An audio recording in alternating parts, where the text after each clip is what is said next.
the footage that everybody has been talking about today, plus what else happened at Patriots and Eagles joint practice, all that and more coming up next. The following announcement has been paid for by the ENN Podcast. He has a good energy, you guys.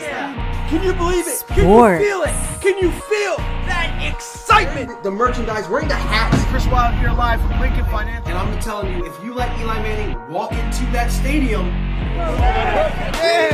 Music. Wow. man, again, and I hate to do this again, but these are goosebumps. Whoa! And more. What's his next book gonna be called? Spineless? Mike.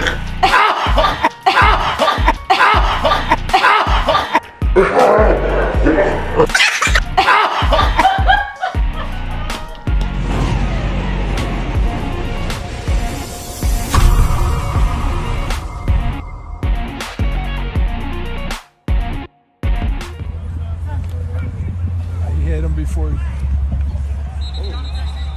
Nice. Yeah, nice.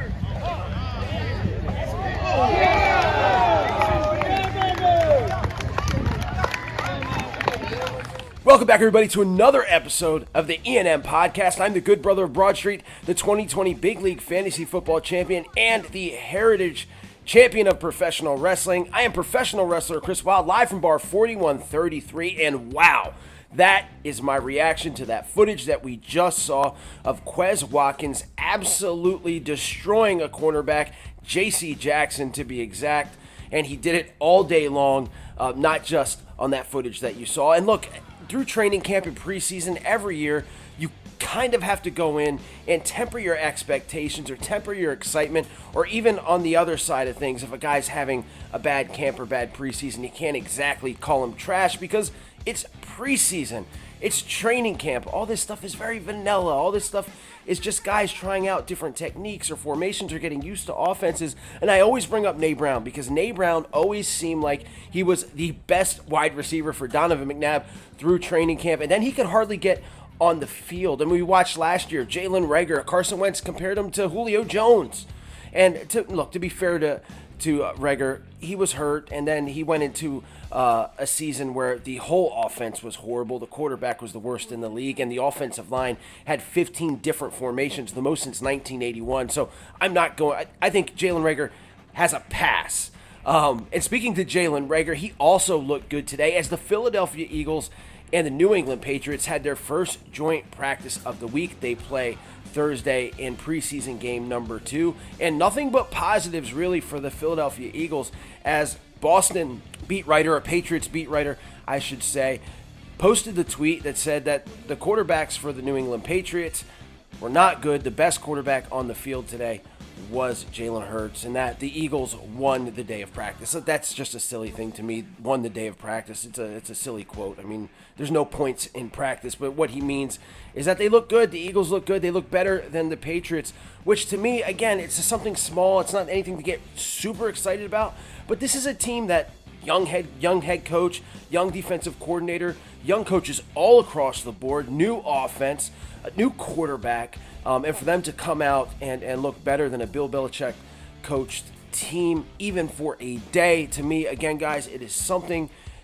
to be happy about. It's something to be positive about. The fact that Jalen Hurts went out there and threw some pretty deep balls, both to Jalen Reagor and Quez Watkins, was hitting Zach Ertz, Dallas Goedert, J.J. Whiteside made a couple catches. This was a good day for Eagles wide receivers. I mean, look, it says something to me. It just does. It says something to me. It says something about the coach, that maybe this coach isn't the Stu Nod that everybody thought that he was. And then how about this defense? This defense, to me, the Eagles' first-team defense, studs all across the board. And that's why I think that the Eagles could possibly have a better year than people think. You see Eric Wilson pick off Cam Newton after the New England's first drive of 11 on 11s. Now, the practice opened up with each team having a separate field, working on their own stuff, and then they came together for 1-on-1s and 11 on 11s. But the New England offense could not do anything against this first-team defense. Mac Jones looked bad. Cam Newton looked bad. However, who didn't look bad on the New England side of things was Nelson Aguilar, our old friend, and N'Keal Harry, wide receiver for the Patriots, as they ate up the Eagles' second and third team cornerbacks. I mean, look, Zach McPherson is a rookie. He got his ass whooped all day. And then they're just the rest of the cornerbacks on this Eagles team. Michael Jacquet, I don't understand how, if he wins a roster spot, I don't get it. I mean, maybe it's just lack of depth.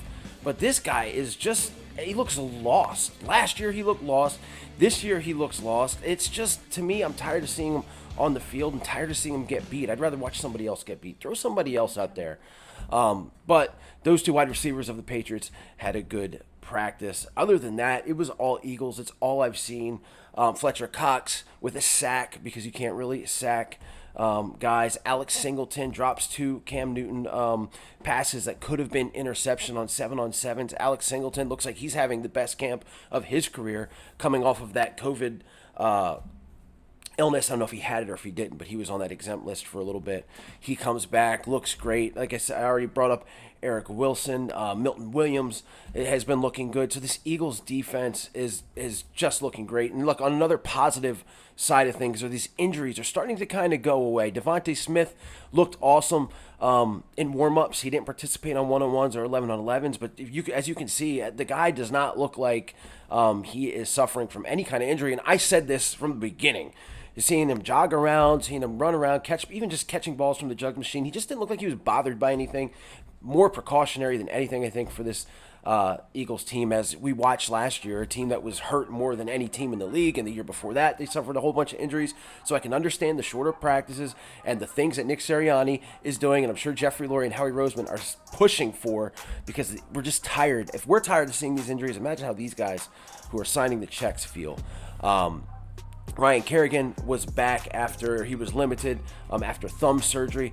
That's good. Also, Kevon Wallace, coming back off a groin injury, was also limited like Devontae Smith. Groins, they can nag all season long, so I don't know how he is going to be after that, but it's good to see him back on the field and guys back with their helmets on.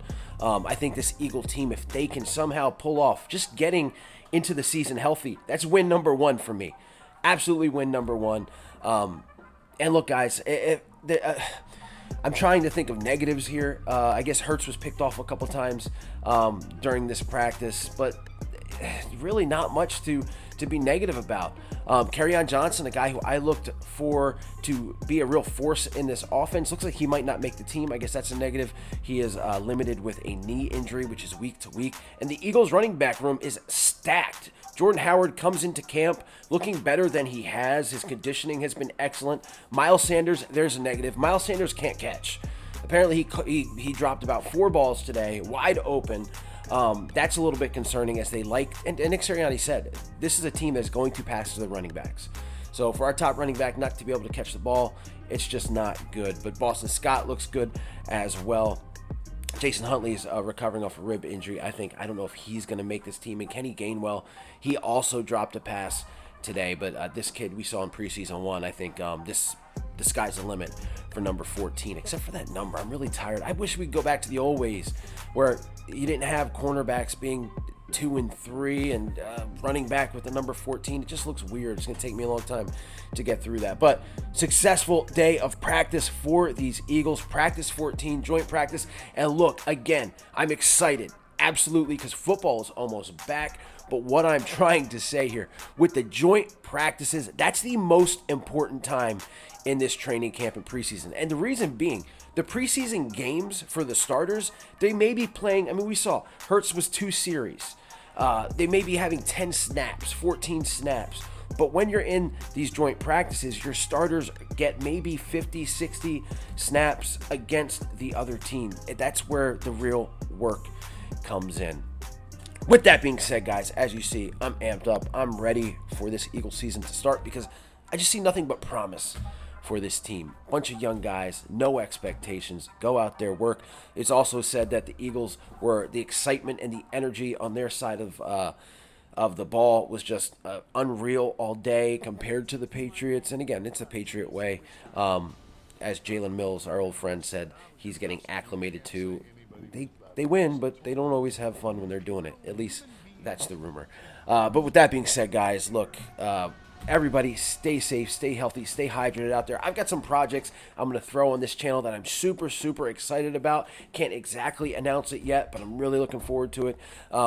And I promise to all the following reverse guys, I will get to that third part of the trilogy, that being drugs, hopefully by the end of this week. Everybody, look out. They're coming. Go Birds. E-A-G-L-E-S, Eagles! E-A-G-L-E-S, Eagles! I need Eagle Nation to stand.